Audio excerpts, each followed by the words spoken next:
Hey, what's up everyone? Johnny the Geek here. Welcome to yet another build guide for the Bargain Build PC. And yes, that's right.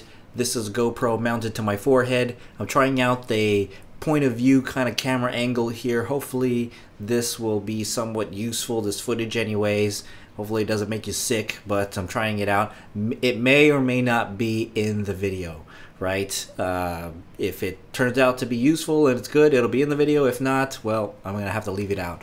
But anyways, on with the build here. So if you want to see a video of the parts list as well as where I got it from, how much I paid for all of these parts, and then what am I doing with this system, why did I get these parts, I made a really long parts list video. It's on my other channel called youtube.com/itsgoodtobegeek, and so links to it of course will be all over here or at the end of this video and in the description of course. And so let's get right into it. Now this is going to be a two-part video. First part, we're going to actually test the system. So we're going to take everything out and build it outside of the case, build it on top of this motherboard box here, and we're going to fire it up to see if it actually boots up and it turns on.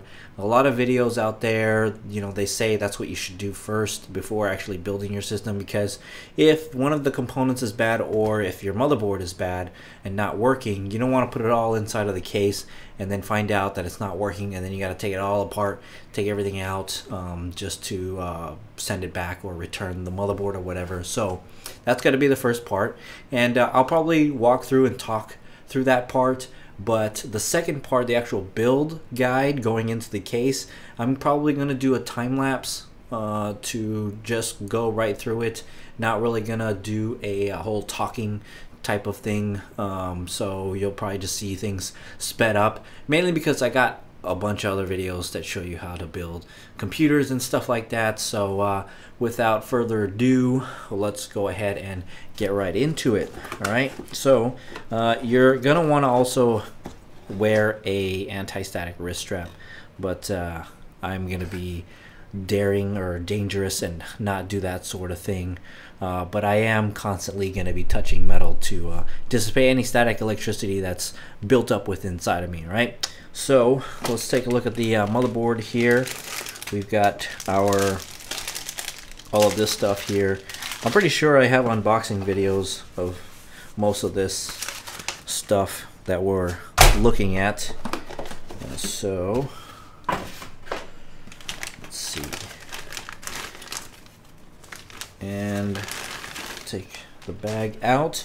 If you don't have a surface, soft anti-static kind of a matte surface like this, exercise mats work pretty well, but also of course you can always use the box as a test bench here, and that's what we're going to do. We're going to be using the box, right? And even though I have a aftermarket cooler here, to test the system out, we're going to actually use the stock cooler that comes with the CPU here, mainly because I don't want to bust this all out, get it all set up and stuff, and then go through of building the system and taking it apart or anything like that again. So and plus it'll just be faster. The speed build will actually have installing the aftermarket cooler, and so for those of you who might not have the aftermarket cooler, it's good to see what the stock cooler looks like, right? So I'll be doing both essentially. All right, so I guess we could just go ahead and start with installing the CPU. And typically you don't want to be doing this, holding all this stuff over your components here. You don't want to risk dropping something, right? I'm doing it for the camera angle. All right. So here we have the CPU.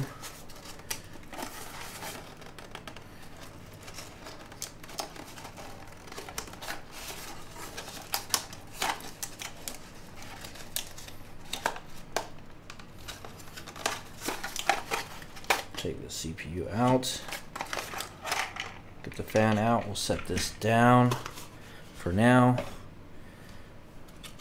All right, I'm gonna go ahead and open this up here. lift the lever up.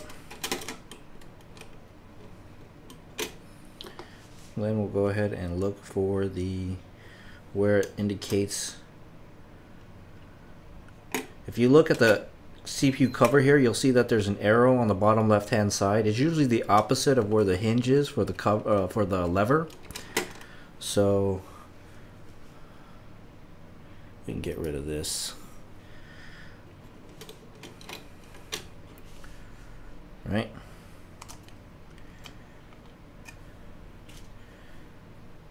So on the CPU here, we actually have a little arrow indicating where it should go, and again, that's where it should go. It should line up with that right there.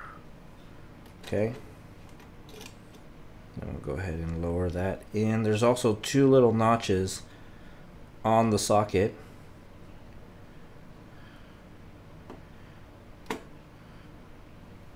And it does not require any force to insert the CPU. You can go ahead and lower this, and then the cover will pop right off easily, and that's installing the CPU.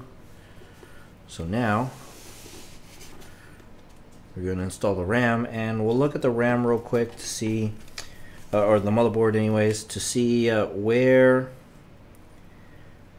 there's any indication here as to what slots are what. So the first top gray one here, it says that it's a DDR 3 slot 1, and then slot 2, slot 3, slot 4. So we'll do 1 and 3, but you do have to look up on your motherboard manual. Sometimes they want you to install RAM in slots 2 and 4, right, for whatever reason, and the system may or may not boot up if it's not in the correct spots. If you have 4 DIMMs, then yeah, go ahead, install all 4 of them. It doesn't matter in which order you do them or whatever. But if you just have 2, sometimes they want them in the other slots other than what you would think they would go into, right? And sometimes when you boot it up, it'll actually tell you too, hey, you need to insert the RAM into the other slots because it's not in the correct slot, right? And that's always helpful. So now that we have the RAM inserted, we can go ahead and install the stock cooler here. And the stock cooler already has thermal paste applied to it there, right? Don't touch it. But the stock cooler is super simple to install. Basically, you just line up these 4 connectors here with the slot, or with the holes here, and then you would just lower the cooler and then just press in until you hear that click, and you can feel that click. And I should have actually done a crisscross orientation. I should have done these 2 and then these 2, but whatever. Nonetheless, that's installed there, right? Okay, so we can go ahead and take the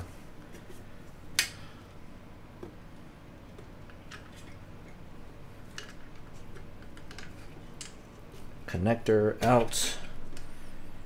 We'll go ahead and plug that in. Now this one has a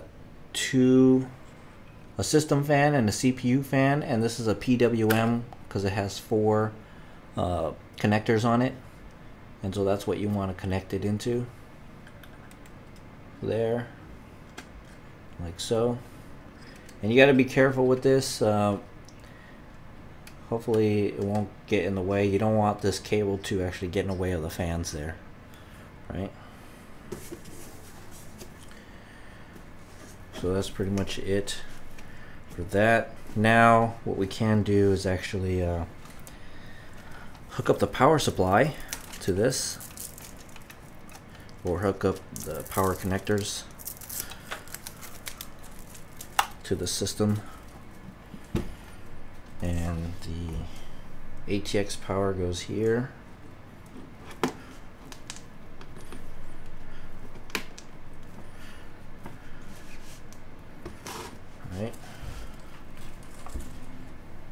then a CPU power connector. Make sure it's the 2 4 pins here, and on this motherboard we only really need the 4 pins. We don't need all 8 of them. And you can do either or, whichever one will fit, right? In any, or there's only one orientation. You gotta basically line up this latch right here with this little hook on the connector, on the socket. And yeah, you can do either or, whichever one is fine.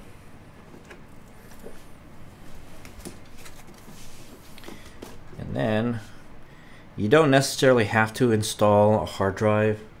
If you can get to the BIOS screen, you should be in good shape, right? Because you're getting a video signal out, right? And the motherboard primarily is starting to work. If you're getting problems with SATA controllers, yeah, it's probably going to be your motherboard. I mean, if you really want to connect every single unit, we can go ahead and just try that out, I guess. Let's go ahead and plug this in the video card. You have to kind of scoot this over to the edge here, and then plug this in straight down.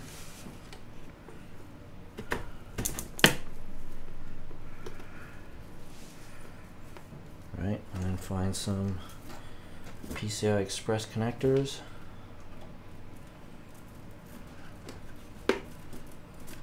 Oh. So this has one built in. We got one 6-pin here built in, but then we need to get another connector, which should be this one right here. So you can go ahead and take this off, and this tells you that it should go into the PSU. So go into the PSU here, like so. And I guess I could not use this and just use the one that's built in to the cable here. So there's an 8-pin, and this one is the 6-pin. Go in just like that, right? So that's that. And then, so the graphics card is good. That's power. We can go do a hard drive. Let's pull out one of the SATA connectors.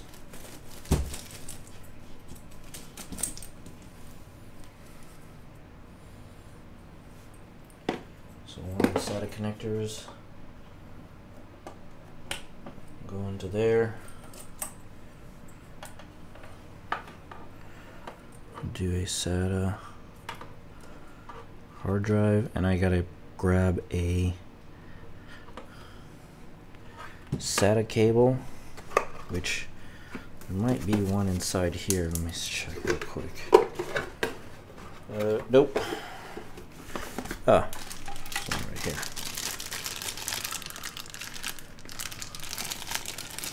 Take a SATA cable, plug this into one of the slots here.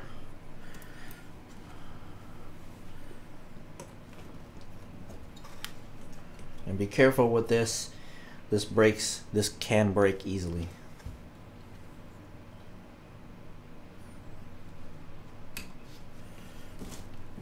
And you're going to want a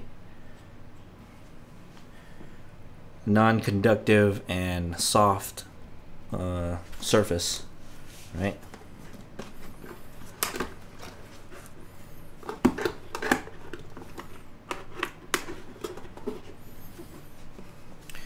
Alright, so now we got to hook up a video cable to a monitor.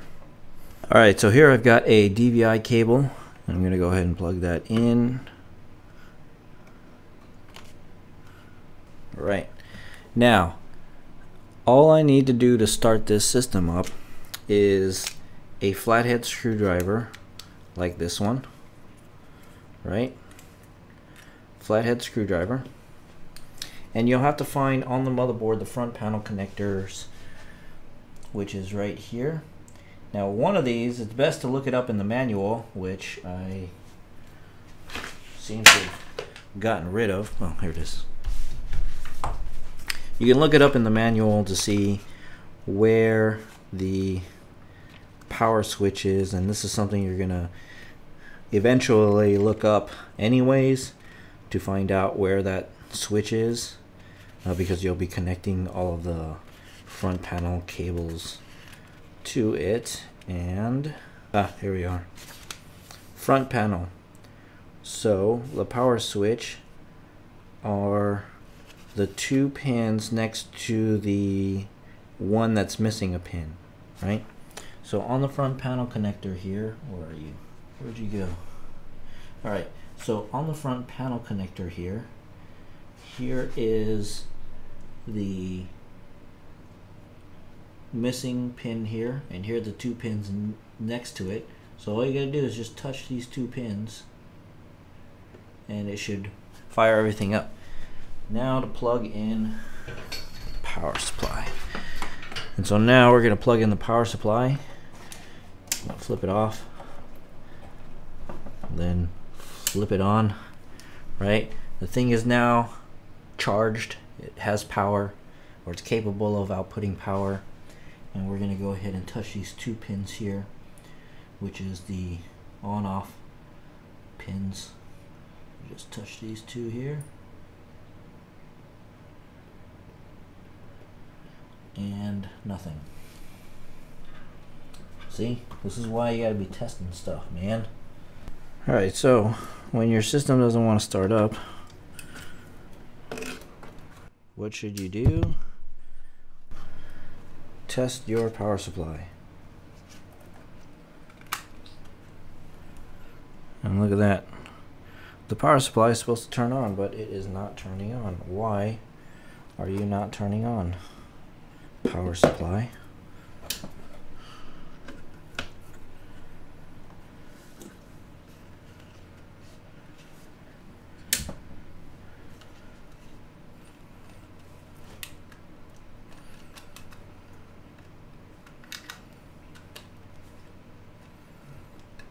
Huh.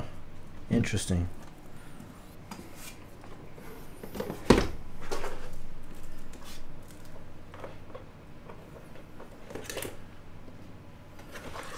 Alright, second verse, same as the first. Right.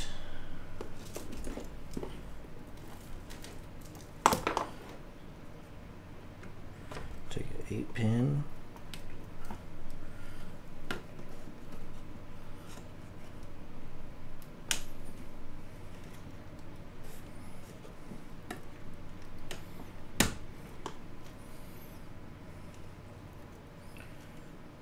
Then the 6-pin.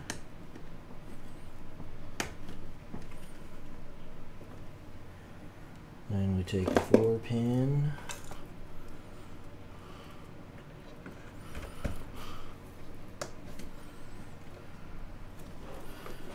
Then we'll take a SATA.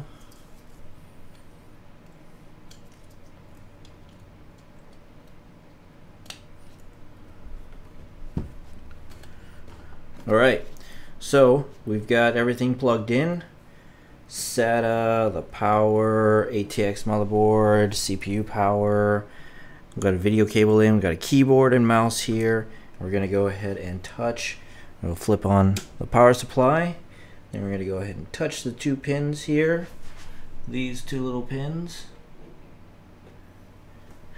And the whole system starts up. And let's take a look at the screen. Oop.